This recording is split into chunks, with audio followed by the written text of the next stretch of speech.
Peace, family. How you doing? Welcome back, Vocal Dialect Podcast. I am Knowledge Born 7. I'm here with my brothers, Kiwato Akil, the General, Shaka San Kofa, as well as my brother Gerald from the Street Law Soldiers. We're gonna get right into it. We're gonna be dealing with fake activists and false black leadership. We have two very special guests, Samantha Gordon as well as Mr. Jason. You guys, Samantha, go ahead and introduce yourself. Tell us a little bit about yourself. And then once she's done, Brother Jason, you can go ahead and introduce yourself and tell us a little bit about yourself. We're going to get right into the subject matter, to the topic at hand. All right. My name is Samantha Gordon. I'm originally from East Texas. However, I now live in Houston, Texas. I will tell you 3 kids and 2 grandkids. I'm totally busy, enjoying life.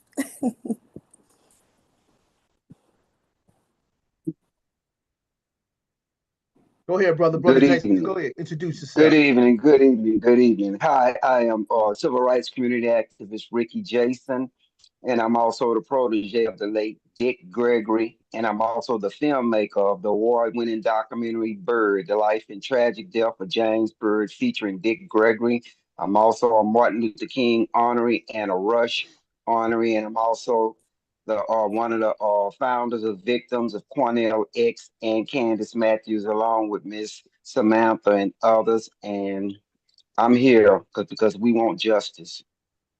All right. All right. The Mhm. subject is fake activism and false black leadership. You guys explain that to me.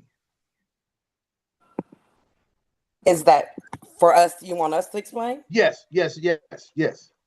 I can explain my situation. Um, Okay. All right. I will start with I was employed. I was going through a discrimination case, still employed 2.5 years of fighting this case. I had a counsel, attorney. I had paid my attorney already 20,000. um, Mm. my attorney became incapacitated. From my understanding, he was sick. At the time that he became sick, then my company, they reached out to me and pretty much offered me a severance package during this time. If I take the severance package, I would have to hush. I can't say anything about the case. I had to drop everything and move on. That wasn't what I wanted to do. I wanted, I wanted answers. I wanted them to be held accountable for what was happening to me. In this event, I was referred to Mr. Cornell, where they told me that he could help me to take this further and get what I was needing or seeking. Well, I reached out to him, and you got to understand during this time, it was I want to say, very vulnerable for me situation because of what I was already prior dealing with. And I think all of you know what kind of battle that is when you're dealing with those people. Um, Okay. so when I reached out to Mr. Cornell X, I must say I was very emotional. I reached out to him. You have to go and submit online an inquiry on his website. I did that, kind of discuss your case a little bit, and you leave your name and number and wait for someone to get back with you. Before I did this, I'd already kind of researched it, but now I should have did a little further research because once I stopped at the good stuff, I stopped at all the good videos. When I submitted this on my case, I was like, first, oh, this man isn't going to reach out to me. He's this big time man. I don't think, he'd reach out to me. So when he did, you can only imagine the feeling that I got. This happened within an hour of me reaching out. So I got a text message and it said, call Cornell X. And I did. I spoke with him. I went over the case, what I needed his help on. And at the time, just speaking of it, yes, I'm just be honest, was doing a little crying. And he told me, sister, stop right there. what I need you to do is put your feelings on the back burner right now. He said, because white folks want us to get out here in our feelings. So that way, excuse my French, but this is what he said, we fuck up. He said, I understand you've been through a lot, but right now, put your feelings on the side. So I did. He went over with me, your lawyers or your attorneys, they aren't working for you. He said, if they were, they will be working directly with the company and not EEOC. EEOC is somewhere you go when you don't have representation. What me and my team can do for you, if you bring us on this case, we will get justice for you. What I do, I'm going to take this public. I'm going to have the company, they have to answer to this. Whatever comes about this case, it's yours. It's all truly yours. Whatever the company ends up giving you, it's all truly yours. It's going to be more than what they're offering you. I can guarantee that. But all I ask you for is a flat fee of $3,500. And then I worked on a cruise ship for a year doing I thought camera about sketch. uh, Is that a my good proud audience on the cruise ship? I'll tell you what, it is. Is it like that day, and we decided to go further. So I reached out to him. I said, I decided, I'm going to go ahead and bring you on. He said, well, okay, meet me at 288 and Southmore at the Denny's there, and we'll discuss. I did. I met him there. There, I paid him the $3,500. He then told me, he said, well, I need you to pick a day next week that you like to go public so we can take this public, sister. I said, I'm open Thursday. He said, fine. That would have been January the 23rd, that Thursday. He said, okay, fine. We'll go public on Thursday. However, during this time, I had a few questions. I've never been through this, because he spoke of my lawyers not working for me. I need to get rid of my lawyers and bring his team on. So my question that I had was, do I get rid of my lawyers? I brought you on to this. I don't want to overstep my boundaries and mess myself up. So I was reaching out to him. He wasn't answering me. This is after I paid him, leading to this week of going public.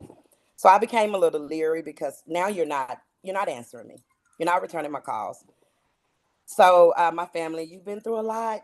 He said he was going to work for you. You can't trust nobody right now because of what you're going through. You're going public Thursday. He has to reach out to you by Thursday, which is true. So I kind of settled down like, okay, maybe I'm overreacting. So I waited all the way up until midnight Wednesday. No call, no response from him. Thursday came. Of course, we were supposed to go public. Nothing. Friday, I reached out to him via phone and email. He answered. He didn't reply to my email because I was asking him for a refund because this is not how you do business. I'm reaching out to you. I'm trying to get in contact with you. We hadn't went public. You told me we was going public Thursday. Nothing's happening, And so with that, he didn't respond. I had to call my mom and have my mom to three-way call this guy on her phone. And he answers. When I spoke to him, I said, Mr. Cornell, I've been trying to reach you. You're not answering me. This is Miss Gordon. We were supposed to go public Thursday. I said, right now, I just need a refund. I'm uneasy about this. You haven't been responding to me. I have to call you from somebody else's phone for you to answer for me. And I paid you $35 from that understanding. You are working for me, as you said. So that's not the way you do a work relationship. Sister, we just had bad weather in Houston and the town was shut down. I said, Mr. X, it snowed on Monday. It melted on Tuesday. But I definitely understand if we had to, even reschedule it. All I was asking was communication. You're not calling me. You're not responding to my calls. I said, you could have reached out and said, well, hey, let's we're going to do this another week or the next week, sister. I understand, I give you a refund minus the work that we've done on your case. Now, me, I already know nothing had been done, but I feel like I've hired this man to do some work for me. If you've done anything, research, whatever you call, I understand that. So I asked him to submit to me an inquiry on his charges, what he was charging me for the work that he had done, and explain to me what refund I would get. He told me he would do it and send me my refund. I waited around another couple of weeks. But I do say in that time I kind of called, he didn't answer, but I gave him about 2 weeks. I called, no answer. I then had to use my cousin's phone. She called him for me. He answers. I said, Mr. Cornell, this is Miss Gordon. You said you were going to send me a refund and you have not sent that. Well, ma'am, sister, I thought my secretary had already gave you a refund. And I was like, no, nobody's given me a refund. Well, sister, let me talk to my secretary and I'll get her to take care of that. I said, okay. Again, in my soul, I'm feeling this man not going to call me back, but I don't want to be combative right now. I just want my money back. So I said, okay. I waited on that call. Mind you, when I went to him with my case, when a company offers you a severance package, you have 21 days to accept or deny. At this point, we are well into those 21 days. And for me, I didn't want to risk one, I'm going to walk away from this with nothing. As far as no job, no money. So I can't go any further because I was going to go further with you, I thought. So I either have to take this severance package and let it go, which is what I did when he's not responding. When I finally was able to speak with him on my cousin's phone, he told me, well, sister, I was still trying to work on your case. I said, Mr. Cornell, what have you done? What do you mean work on my case? For me, if you were working on my case, you would have known this case has already been settled. So what is it for you to work on? Well, I'm going to get that refund to you. I'm going to get, okay. Again, I give him time. He doesn't respond to me, answer. So I had no choice. Now we're well into April. And mind you, this happened January the 17th, 2025, this year. We're well into April. And I just want to know, how do I get my money back? Because this guy's not responding when I call. He's not responding to emails. He has now stopped answering the other calls because, I would try to call him from anybody else's phone as long as it wasn't mine. He stopped answering, period. So what I did, I just got online, and I started doing some more research. I came up on a video of brother, I can't pronounce his name, but it's Yakanan, or I can't pronounce his name, but he did a video in Houston in front of a lawyer's building about Mr. Cornell X and taking the victim's money. And I watched that, and it had a number and an email to reach out to them, which it was years ago, but I was like, I'm just going to try it. So I did call. I got in touch with him. He spoke to me about it. I told him my situation. He then introduced me to Mr. Jason. I should give Mr. Jason a call. I gave Mr. Jason a call. This is when it just blew my mind. Mr. Jason informed me this has been going on for years or decades, and they've been trying to, I guess, bring this out and get this man charged or whatever. So I worked with Mr. Jason, where they advised me to make a video, speak about what happened to me, and put it out. They had word was that sometimes, he don't like that media, the bad report out there in the media. So he'll maybe come forward. Let's see if he comes forward after the video. No, that's not what happened. After the video, I made this video and I started being attacked by Candace Matthews. I knew nothing of this lady. I only dealt with Mr. Cornell X. After that, she shared on Facebook a defamation case, which was against myself, Mr. Jason, and another lady, Miss Cherie Dorr.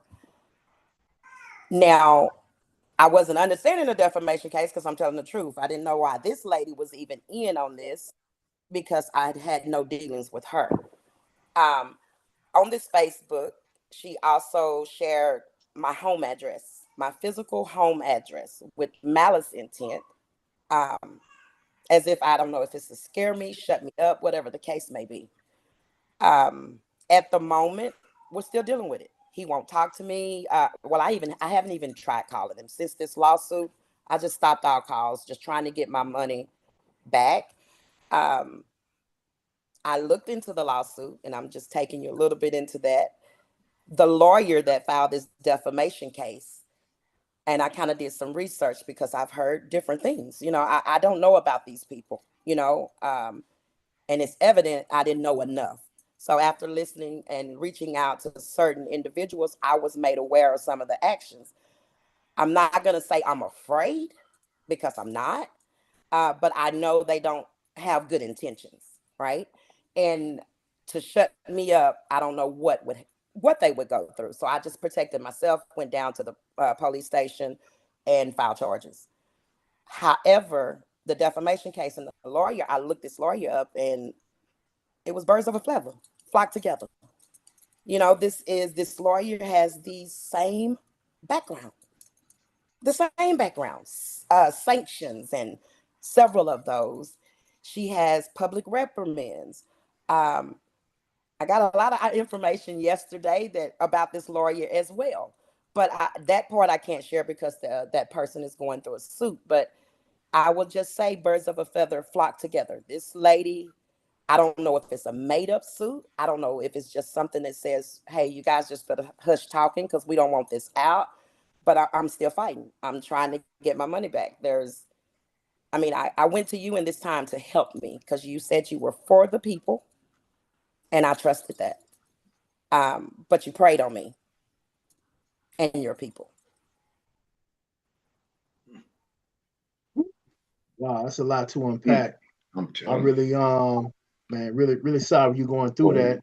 you. But before it's the lawsuit, if they say they have a lawsuit, of I'm sure they filed it in some county or something like that. That's something you can look up, just to see if they filed the lawsuit or whatever. But it has to be filed, even though they might get something written up and get it notarized. That's just something getting notarized. Unless it's filed, then it's not really concrete.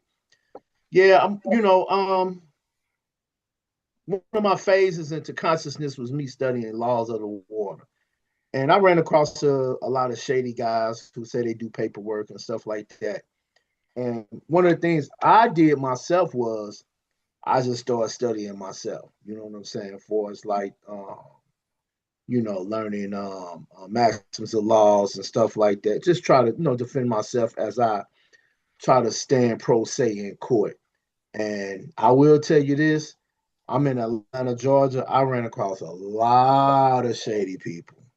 When I say a lot of them, it was so many people who are alleged lawyers who passed the bar and they're not doing the work. They just passed the bar.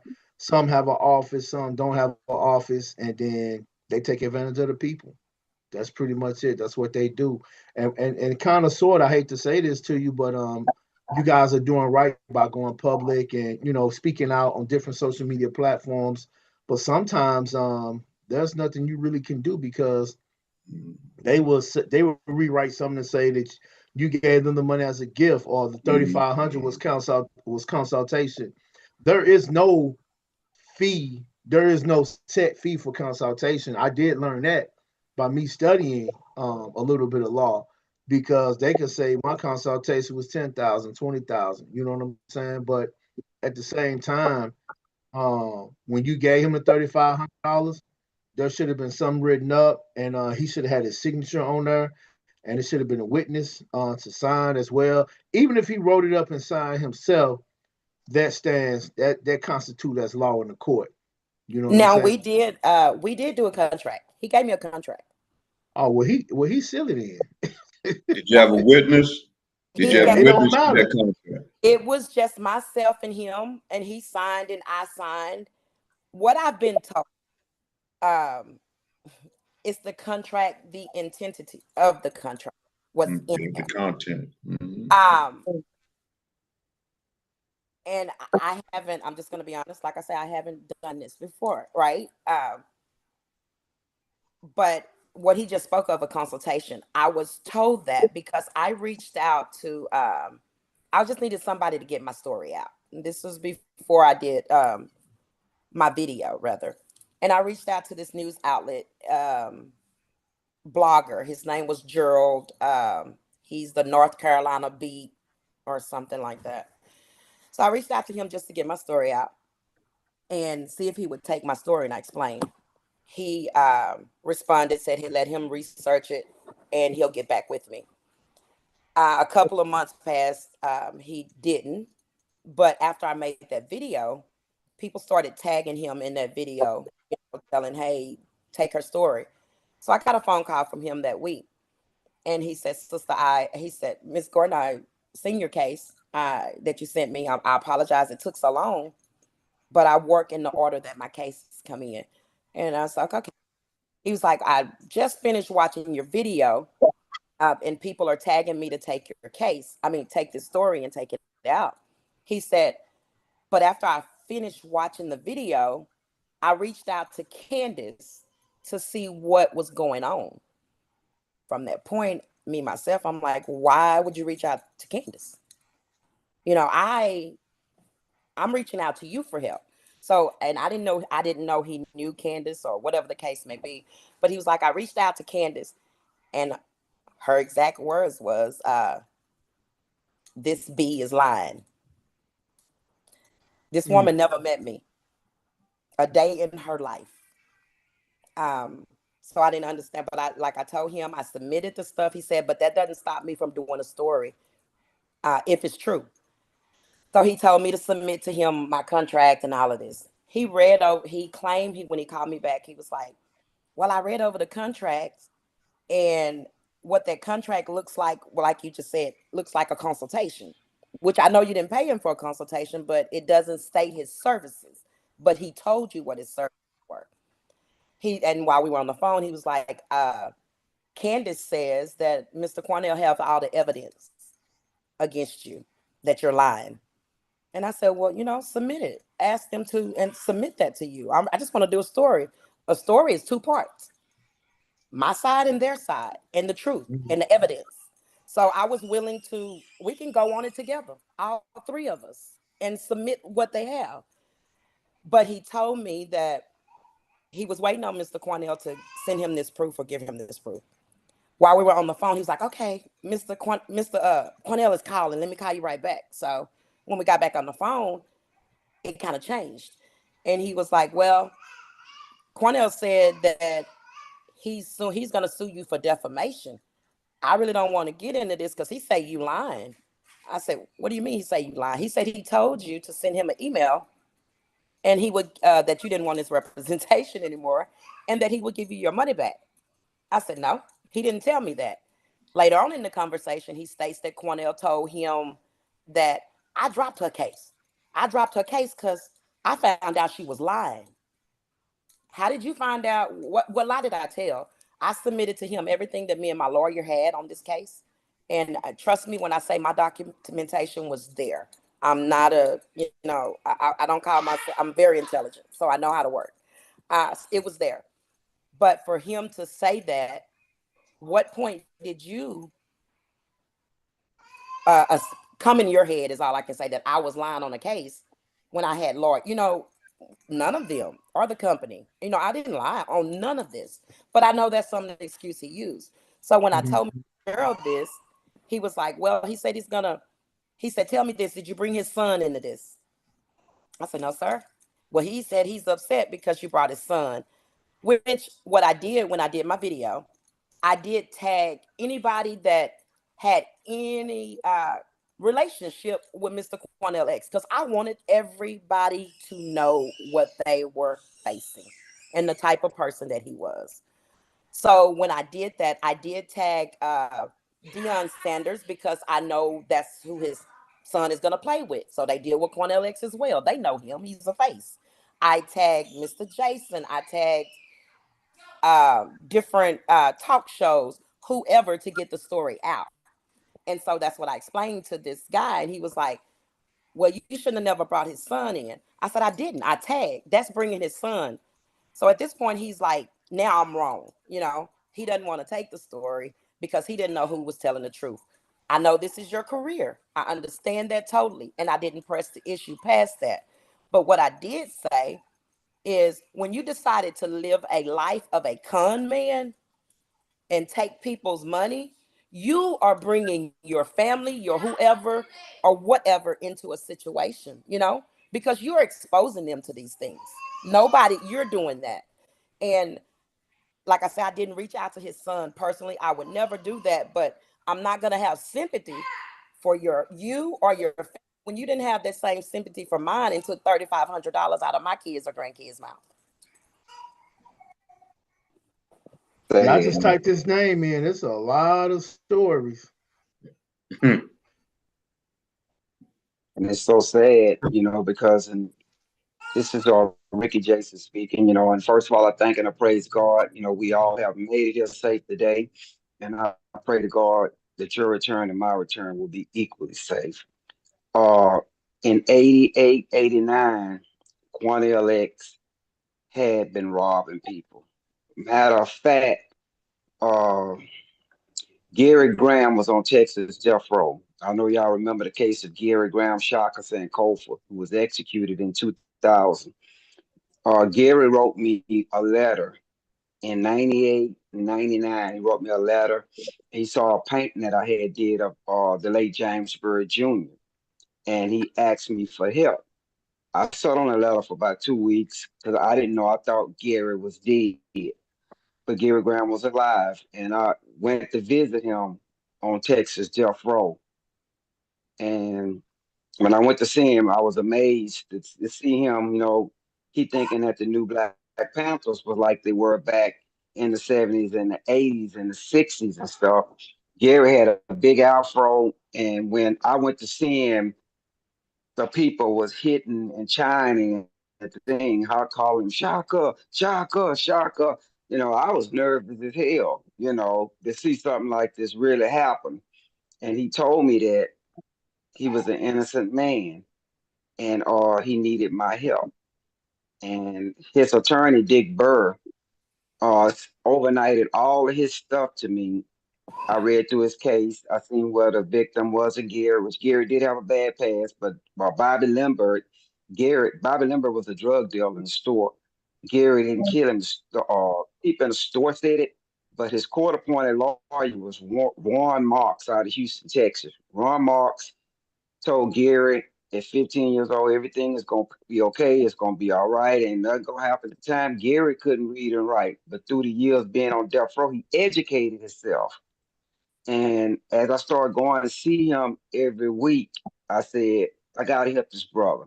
So I got Dick Gregory involved. I got Reverend Sharpton involved. I got people like Stevie Wonder through Dick Gregory involved. And Bianca Jagger, Mick Jagger's ex-wife. And so when I was visiting Gary, Gary said, you know, they're going to execute me. He said, because I didn't exhaust my appeals. They don't care if I'm innocent. And I said, they're not going to execute you. He instructed me to, Cornell had been calling me all that week, and I was wondering what Cornell wanted. He instructed me to meet with Cornell and give Cornell $5,000 because Cornell was going to meet with Governor Bush and get him a stay, no matter how this turned out, permanently stay up execution. And that if Garrett get out, Garrett would have to wear a monitor on his ankles for his life. Okay, for the execution. So when the execution happened, it was over 5 or 10,000 people there. And matter of fact, Brother Momil, thank you, Momil Bujamal told all his people to stop working on his case and jump on Gary's case. So Gary didn't even really want to see Bianca. And I said, no, we got to have her in here because I knew Bianca from way back, Bianca Jagger. So we got to have her in here to witness his execution. So the minister Falcon said he didn't want to see him go down like that. So Robert Muhammad, who had been trying to go visit Gary, he used to be over miles 54 or 45. I kept telling him, I kept going to the miles. He'd been seeing Gary back in the day, but he wouldn't go see Gary. But when Minister Robert Muhammad saw that I had Reverend Jesse Jackson to witness the execution, Bianca Jagger and Reverend Sharpton to watch it. He jumped on board. And I met with Cornell because Cornell said that he was going to get Gary a stay. I gave Cornell the $5,000. He said, man, y'all panicking for nothing. I met him in Houston. We disappeared. So when the execution day came, it was all, like I said, all those thousands and thousands of people there. We got 2 stays that day, and we was thinking Gary was going to make it. And matter of fact, the week before his execution, I went and saw Gary, and Gary was resisting. Gary was so little, they was beating the hell out of him. And I came out for death row and told the world what they was doing, Gary. So Dick and them immediately flew in here, Dick Gregory, and flew in here, Martin III. They all flew in here and stuff to rally and support for Gary Graham, an innocent man that couldn't get back in the courts. So when Cornell X came in a Hummer, he told the press, the world press, if Gary Graham get executed tonight, he wanted all black people to go in the white neighborhoods and set them on fire. And when he said that, the lights started blinking. And they said, man, Gary got executed. And Cornell jumped in a Hummer and drove off. I didn't see Cornell for a while. 2016 came. My phone started ringing off the hook. People were saying that he took their money. People were saying that they was fighting for their land and stuff. So in 2016 came, I formed a group called Victims of Cornell X. And man, I tell you, he robbed so many people. Man, it was one lady, her son was in prison. She called me 2 years ago looking for Dick Gregory. And I told the lady, Mr. Gregory passed. She said, is this Ricky Jason, the one that be with him? I said, yes, this is me. She said, well, Cornell X promised me he can get my son out of prison. I said, well, what did your son do? She said, my son killed a police officer, and it's my only child. My husband is dead. He all I have. I said, ma'am, run away from Cornell X and Candace Matthews. They lying to you. Cornell X and Candace Matthews met with this lady in Houston. Now, she's 74 years old. She met with him anyway, because I didn't know if I made it out. She called me. She paid them. She put a house up for collateral, paid Cornell X, Candace Matthews, $45,000. The woman called me crying and screaming. They never went seeing her son. Her son killed a police officer, and he couldn't even get out anyway. She cried like a baby. The last time I talked with her, she had asked me they was evicting her, foreclosing on her home. Cornell robbed out her money. Okay, August the 21st just passed, 2024. I was at my home in my residence, and all I did that week was told Cornell X and Candace Matthews, stop using the Nation of Islam name, stop using the Panthers name, stop using all these people's names for security and protection and stuff. Before I look up, I hear noise in my front yard. Candace Matthews with a bullhorn with new Black Panthers with guns threatening to blow my house up, bust my windows in my car. I filed charges on Candace Matthews, which her trial was rescheduled because the attorney she had said she couldn't deal with Candace Matthews with the evil stuff she doing. And since then, Candace Matthews and a big-time drug dealer named Johnny Biner out of Houston, Texas, he says he with the Nation of Islam. They offered me $5,000, and I told them I can't take their money. And they said, Mr. Jason, we're going to pay you this $5,000 anyway. And if we hear your name, hear Cornell X name or Candace Matthews' name come out your mouth, we're going to kill you. So the bottom line is Candace got caught in June 18th. So our trial date was rescheduled to June 18th. That's coming up in Port Arthur, Texas. And like I said, Cornell have been robbing people. Candace Matthews have been robbing people and stuff. And it don't make no sense for them to keep taking people money and stuff, and nothing happened. The last thing Dick Gregory was working on before he passed away, Dick was going to come in here. Martin III was going to come in here. Bishop Tutu, who I had worked with, he's passed away as well. And we were going to do a prayer vigil outside the jailhouse and outside the courthouse for 5 days in Houston, Texas, and demand the state of Texas and the DOJ to arrest Cornell and Candace Matthews for fraud and embezzlement to the public. But Dick Gregory didn't make it because he was fasting so we can have a better world. The doctors told him to stop fasting, but he messed his vessels up in his heart. and we lost Mr. Gregory. And so now the fight continues and stuff. They threatening my life. They robbing Miss Martha. It's more than Miss Martha who they robbed. It's a lot of people that want their money back. And all I said was for them to stop doing it. And so now they threatening me, and I understand I got a lawsuit on me coming from Cornell X, somebody trying to serve me with some papers and stuff. And matter of fact, when I went to court, the detectives brought me in through the back way. Candace Matthews now were waiting on me to come in through the front door of the police station. They said they had been posted up there since 7 o'clock. The police station are open till 8 or 9 to pull off to Texas. And they rescheduled her because her old attorney dropped off her case because she said she couldn't deal with it no more. So that's what I'm battling with in Texas, because I want everybody to know he ain't just robbed people in Texas, people in California that they rob, people in Los Angeles that they rob. I get calls from everywhere, and this make activists look bad. And they wearing the Panthers name, everything that Momir and Marcus Garvey and all these people that have worked for Cornell X and Candace Matthews is sabotaging it, and it's a sad thing in America and stuff. Like I said, this lady's life could be in danger because Candace Matthews and them are dirty. They'll plant drugs on you. They'll have you killed. They do all kinds of stuff. Like I said, my life is on the line and stuff. And I got a family, I got kids and stuff. I don't want to die. All I'm asking for is for people to be aware of what's going on in Texas. Houston activist Cornell Matt. And another thing too, Candace Matthews is not a doctor. She's been perpetrating that she's a doctor, and that has been proven and stuff. So they've been going from city to city, state to state, robbing the poor people. And it's sad. I got a Michael Thomas. Cornell X told him he was going to help Michael Thomas on a case. He represented himself as an attorney. He took the man $5,000, and the man had to bury his daughter. He didn't have enough money to bury his daughter, so they cremated his daughter. And now he can't even reach Cornell X. I can go on and on and on. It's a college student in Houston, Texas.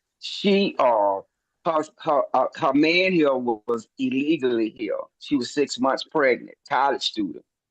So Cornell said, I can make it where your man be able to stay here forever. Candace Matthews and Cornell X met with her with her man, brought him into the police station. She paid Cornell X them $10,000, and she never ever saw her husband again. I can go on and on and on about these victims because I've been fooling with it since 2016, and it then got out of hand. Now they come into my house, exposing my address to the world. My address was private for security reasons because a lot of people don't like when you fight for justice. So now I got a tag on my head, a hit on my head. Everywhere I go, they got people following me. If I go in the mall, they following me. If I go in the casino just to relax, I'm only human. They following me. They threaten me. And then Cornell said in the Nation of Islam that he's going to kill me. Johnny Bonder, they going to kill me. So I don't know what's going to happen. I don't know if y'all going to be able to talk to me again, if I'm going to get assassinated or what. But I know, the word is out that I do have a hit on me. And yes, I am packing everywhere I go because I'm not going to go easy and stuff. They said I don't have Dick Gregory no more, which I don't have him. I have him in spirit, and in his name and stuff because I worked with him for 32 years. And they post all on the internet that I've never worked with Dick Gregory. And Dick Gregory is even in my award-winning documentary on James Byrd. They say that's not Dick Gregory. That's somebody imitating Dick Gregory. Sir, I have nothing to lie for. All I'm doing is asking for help. All these victims call. I got more victims calling me. It's been going crazy, but my wife is afraid. My kids are afraid. My family is afraid and stuff. This is serious. So if they kill me, I want y'all to push this, come down here and stop Cornell and X, meet with Farrakhan and whatever and stuff. Because Minister Robert Muhammad ain't doing nothing in Houston. Matter of fact, he got a commercial out that's running on air right now on YouTube on the internet with Candace Matthews. Because in 94, they made all the victims of Cornell X meet together at the Shape Center in Houston. When they did that, they told everybody that Cornell gonna pay everybody their money. And guess what? He owed 60 or 40 or 10, he owed 40 or 80 or 90 or 100,000. Cornell X never paid all those people their money. Then when they tried to get the media back, the media didn't want to touch it. And I fought Minister Robert Muhammad, who's chose by Minister Farrakhan to run the mouths in Houston and Texas. Minister Robert Muhammad's responsible for that because they had Cornell where they wanted him. So now all I'm asking for, I want the world to know what they doing. If they kill me, I want the world to know this is serious. I know I ain't gonna live forever and stuff like Dick said. They've been saying they're gonna kill him for over 60 years and stuff. And behind something like this, because it's personal. They robbed Gary Graham, a death row inmate. And Gary Graham was a true Muslim. He was religion. And I think, like I said, Pam Africa, Ramona Africa, Mumil, for telling all these people to stop and join this journey. And Chuck D as well from Public Enemy. And I like to thank y'all. But like I said, this is serious. You know, my life is on the line. I have a question. Who backing these people? They got to be backed by somebody to be Johnny Bounder. to begin. Johnny Bounder. He's one of the biggest drug dealers in the state of Texas. Oh.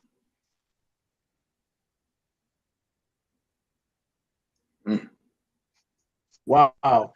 That's, that's something right there. Yeah, that's deep, man. I'm listening, but I'm like, man, they getting away with this stuff for all these years. Mm-hmm. 3 decades. Somebody backing them, man. Somebody backing them. Yeah. Yeah.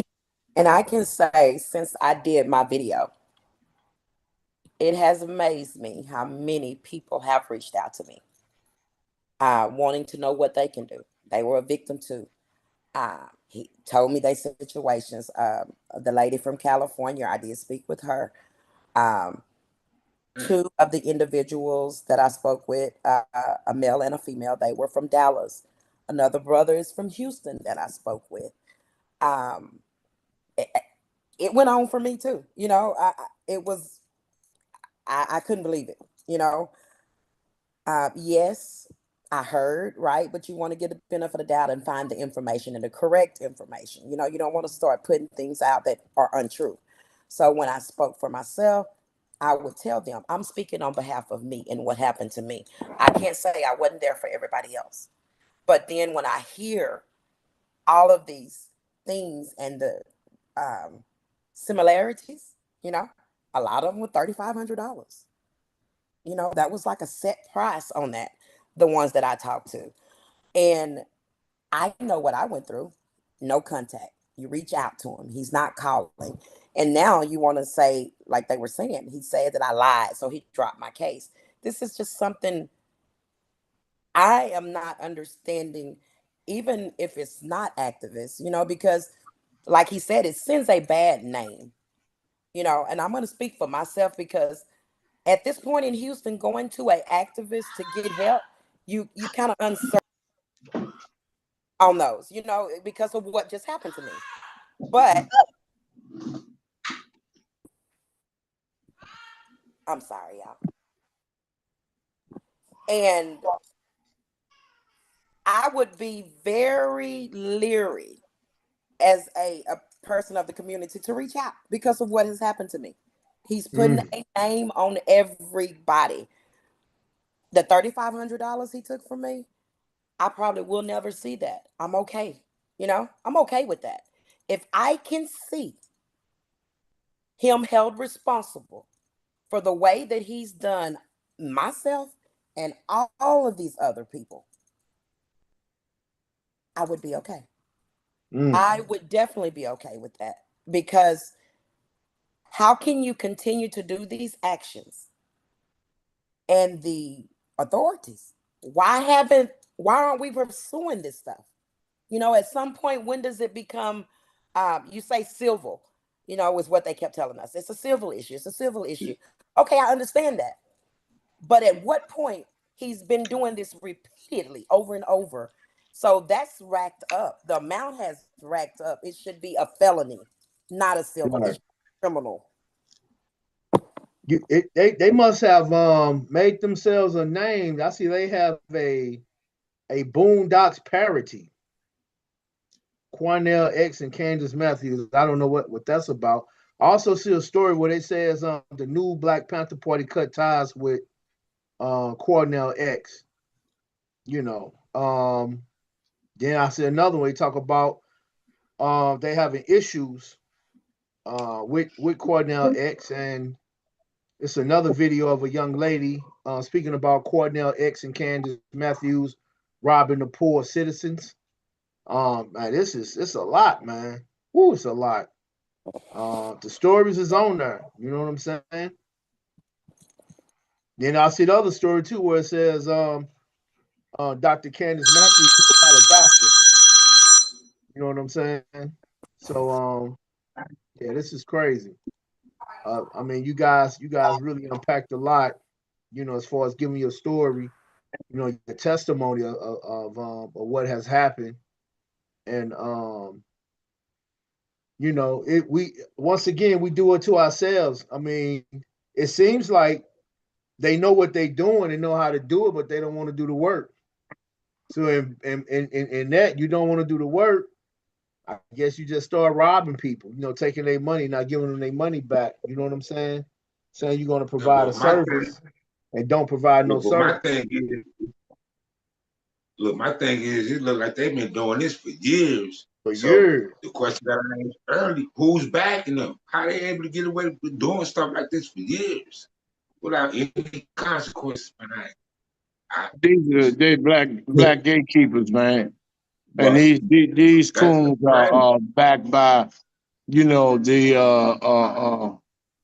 Sharptons, the Crumps, and those other jigaboos and them Sambo motherfuckers that you know, support this type of shit because, you know, they're the ringleaders. You know, and Quanell X and them, they just trying to emulate this blood sucking energy, this blood sucking behavior that they have on the poor blacks. Like the sister said, playing on the emotions of people. You catch people when they're most vulnerable, specifically those sisters, you know, and this fat ham neck motherfucker, along with that other sister, you know, that coon, you know, is despicable, man, and we shouldn't take this lightly, man. And you know, I'm gonna do my Rolling best boy. to I'm I gonna do see my you. best to expose them to the fullest, you know, and they need to be exposed. And that's the least that we can do until, you know, further action is taken. Hopefully some legal action can be taken. But if they're exposed, man, our job is to assist those victims in exposing these fraudulent um, you know, fake black activists from having future victims. Because if somebody right now that's, you know, that they're luring in or they just manipulated out of their savings. You know, our people that don't have much as it is, and then Right. you play on their emotions, then you take the little that they got and don't even answer the phone. You don't even make it. You don't even pretend like you're working towards bringing any type of justice, and to be so disrespectful by not answering calls, man. You know, this is something that needs to be addressed, man. Something that, you know, they're in that same line. These Umar Johnsons, Polites, you know, and all of them are conglomerate entity of blood suckers of the poor, man. And I don't want to hear that shit about, you know, black man tearing another black man down shit, because they're tearing black people down. You know, they're taking their savings, severance pays, people taking out loans, maxing out their credit cards to pay these scumbag motherfuckers. You know, and they need to be dealt with. They really Right. need to be dealt with, man. Because picture yourself in their position, or you know, one of our family members or somebody in our circle that's been ripped off of, you know, and their house is getting ready to get a lien put on it based on the fact that, you know, they got their emotions, you know, manipulated. So You know, this is a serious issue, man. And if we are a black community, if we want to build a united front, and we're supposed to be a family, man, when you hit one of us, you hit all of us. This is just how it is, man. And we got to respond accordingly, man. Or we're not doing what we're supposed to do, man. We're not standing on business, man. So, you know, I always put my reputation on the line because I'm gonna stand with it. You know, I'm gonna stand with it to the end, man. No, man. Come on alive, man. Get your ass away from me. But you know, it's imperative, man, that we you know, stand on this, man, and assist these people. Once again, the least we can do is expose them, man. Because when you know, they may not get compensated. You know, and then this coon is riding around in a Bentley, living in a mansion off the blood of the poor, you know, and leaving out people hanging, man. That's not good, man.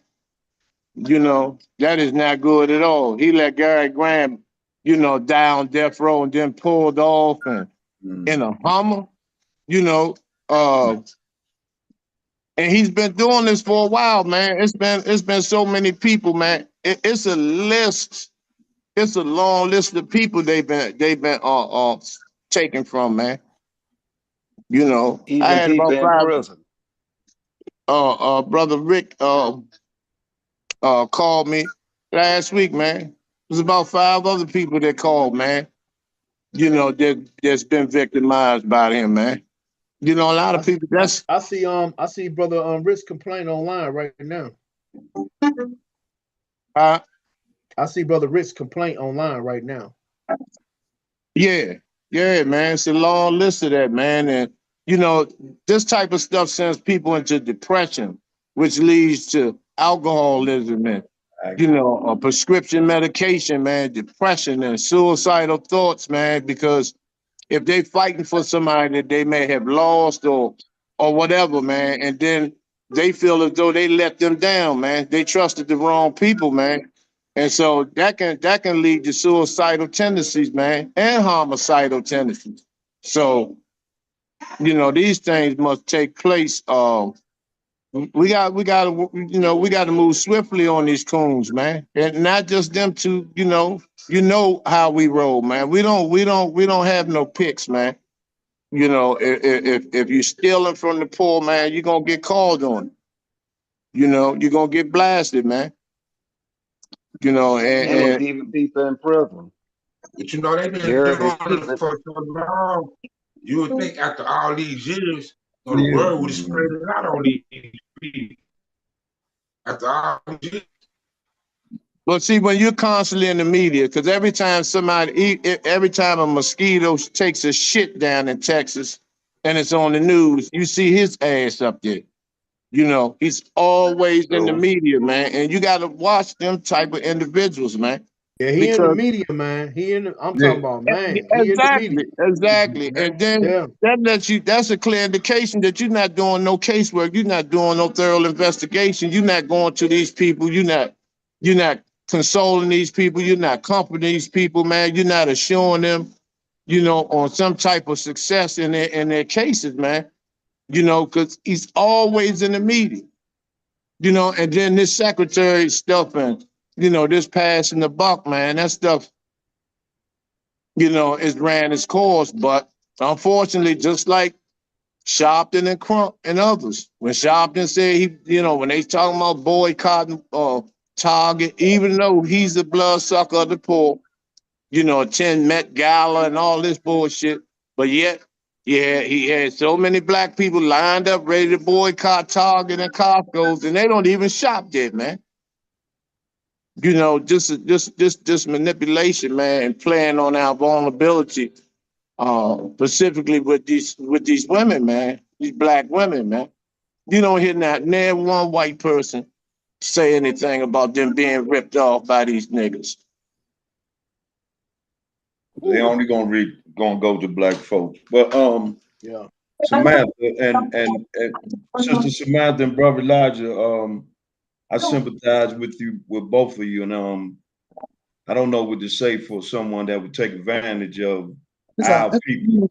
It's not like we don't have plights already for someone to come along and finagle you out. Your it could be your life savings. Because when you said one woman, she gave them $45, she mortgaged her home. Yes. That gives people that really sincere about what we doing and our activism a bad name. Like Shaka said, it's just not only one of us, it's all of us. Because if we don't expose this right now, this gonna continue, and this becomes a problem in the community. Because if you can't stop people in the community that's doing certain things, we're not gonna get anywhere. And we have to stop this. This is why me personally, I don't trust people. I vet them first. I watch them. I'm gonna ask people about them. I inquire. I'm gonna do those things because people have a tendency to take advantage of things. If they got an opportunity, believe me, when it comes to money, you don't have no friends. That's the tendency them the tendencies they have, the compulsion that they have. Rob if you can, and talk about it later. And if you don't have to hold yourself confined to that, don't worry about it. Move on to the next person. But for right now, I'm with Shaka. Let's take advantage. Let's take advantage of this. Let's expose those ones that's doing that. I don't know the guy. I don't know the young lady, but I do want to sympathize with you on that. You guys, I want to help you expose them. You guys go ahead and give your final thoughts before we end the show. Well, I just want to say that, it also, this is the disheartening part about it. It also puts a bad taste in people's mouth when you mention the term activist and black leadership now, based on, how those have been, how we've been misrepresented. So our people are extremely apprehensive about even investing in those who have their best interests at heart. It makes it extremely hard to build trust and build a positive rapport with those who are seriously out here doing the right thing and helping our people, man. Now, I appreciate y'all being on the show. I really do. Brother, appreciate you guys coming on. Yeah, we do. We certainly do. I know I do. Y'all so much. Like, as I say, once again, I sincerely apologize that y'all have to go through this, that y'all had to even endure this. I mean, this is horrible. 3 decades too long. And we all should be livid by this situation. Yeah, it's mind blowing to me. Yeah. I usually give last comments, but I'm gonna do something different tonight. Any of you, we could do this at least once a month. You and one more other victims to come on once a month. Everybody on the feed, just share this show. So I want to have you guys back on, or other victims, once a month. You could try to do something. That's all I got to say. But let's keep them in the forefront. Let's constantly expose them. Yeah, I like to know who referring these people to the victims that they're choosing, because I mean they not choosing them at random. Somebody is actually choosing the people for them, choosing the victims that they can take advantage of. Well, both of the individuals do have their content for us on the websites as well as social media. So it's pretty much all about the how they portray themselves in the public. But they do have, both of them have websites, and both of them are on social media. So I don't see anything. I just looked through a lot of things. I didn't see anything bad about the social media or the websites, but I do see the stories when you Google their names, and you can see, all the complaints. I also see brother Jason as well, and I see a couple of females have put videos, and they also I see a couple of blog articles on Quadnell X and Candace Matthews. I want to thank you guys for coming on the show. We really appreciate it. Thank you. You know, and exposing this problem that's definitely been out of hand. And I believe, you know, it's gonna come to an end. Simple as that. You know, I don't know who these people are connected with. They must be connected well because they have not been prosecuted and no one has stepped in as far as, like, I guess the state's attorney general or someone, you know, to step in to deal when you are defrauding the people, for us in the public. But you guys stay encouraged, and whenever you want to come back on the show, there's no problem at all. You can do that. Anything that you want to do, you know, as far as content wise, I don't have a problem with that as well. Me or my partner can water or kill as well as our comrades, brother Shaka Sankofa and brother Gerald Moore. We thank everybody for tuning in. Brother Shaka will be on tomorrow. He did put a post on his page. Friday. Yeah, he will be on Friday. I did see the post he put on his page. You guys go out, check out the General Shaka Sankofa on Facebook, and also follow Vocal Dialect on Facebook, TikTok, as well as Instagram. We thank everybody for tuning in. Peace and power, peace and light. We love you guys. Peace. Peace. Peace.